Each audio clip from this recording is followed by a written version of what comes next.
How many of you knew or at least crossed paths with Phil Habib at some point? Wow.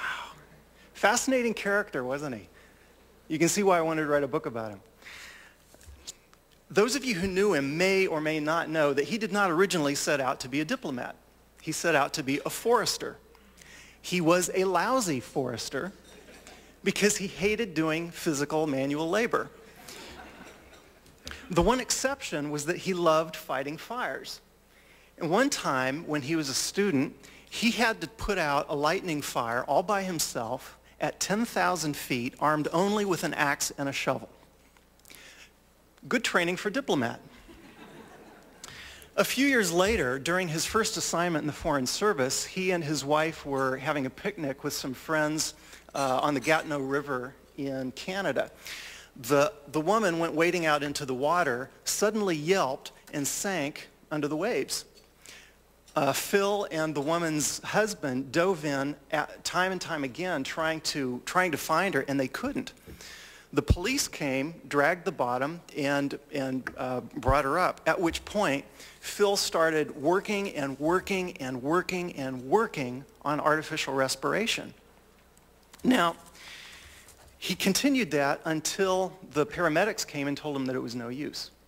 Now, lots of people have tried and failed to save a drowning victim. What makes this story telling is that by the time Phil Habib started doing artificial respiration, she'd been underwater for an hour and a half.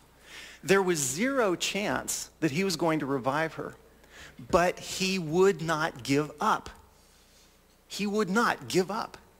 That's the kind of man and the kind of diplomat that Phil Habib was. In time, he became known as the master of lost causes. When all hope was lost and you didn't know what to do, you sent Phil Habib, the forest firefighter who would not give up.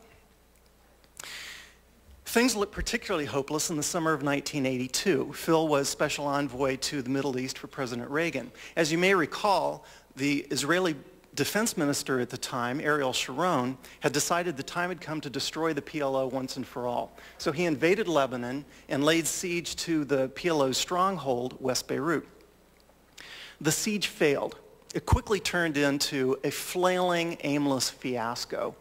While Sharon bombed and shelled the city, trying to kill the PLO fighters, by and large, they were riding it out safe in underground bomb shelters.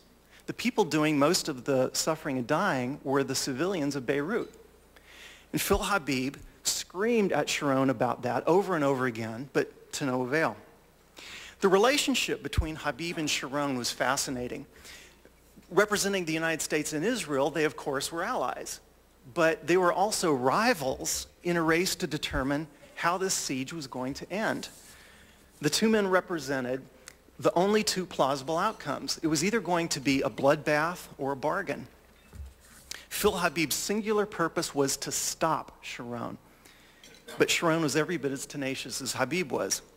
The Israelis and the PLO had gotten themselves into this unholy mess, and neither was willing to risk losing face to get themselves out of it.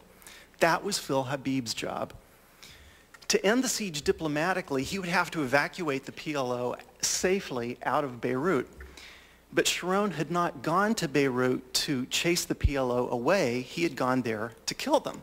So the last thing on earth he wanted was some American diplomat interfering and robbing him of his military victory. Unable to bomb the PLO out, unable to starve them out, Sharon threatened to send his troops in on the ground to dig them out in unspeakably bloody hand-to-hand combat. The PLO, in turn, threatened to go down in a blaze of glorious martyrdom and take as many Israelis as possible with them. So this is the prospect Philip Habib faced. If Sharon did send his troops in on the ground, and if the PLO did fight to the death, countless thousands of Israelis, Palestinians, and Lebanese civilians caught in the crossfire would die. Now, the one thing that most people remember about the siege of Beirut was the massacre at Sabra and Shatila, Palestinian refugee camps. As horrible as that massacre was, it was only a microcosm of what would have happened if Philip Habib had failed. Now, Against all odds, he did succeed, and this book is the story of how he did it. The book is never going to make me rich and famous. It will keep me quite securely poor and obscure, thank you. But in the 9 years that this project took, I learned something from Phil Habib.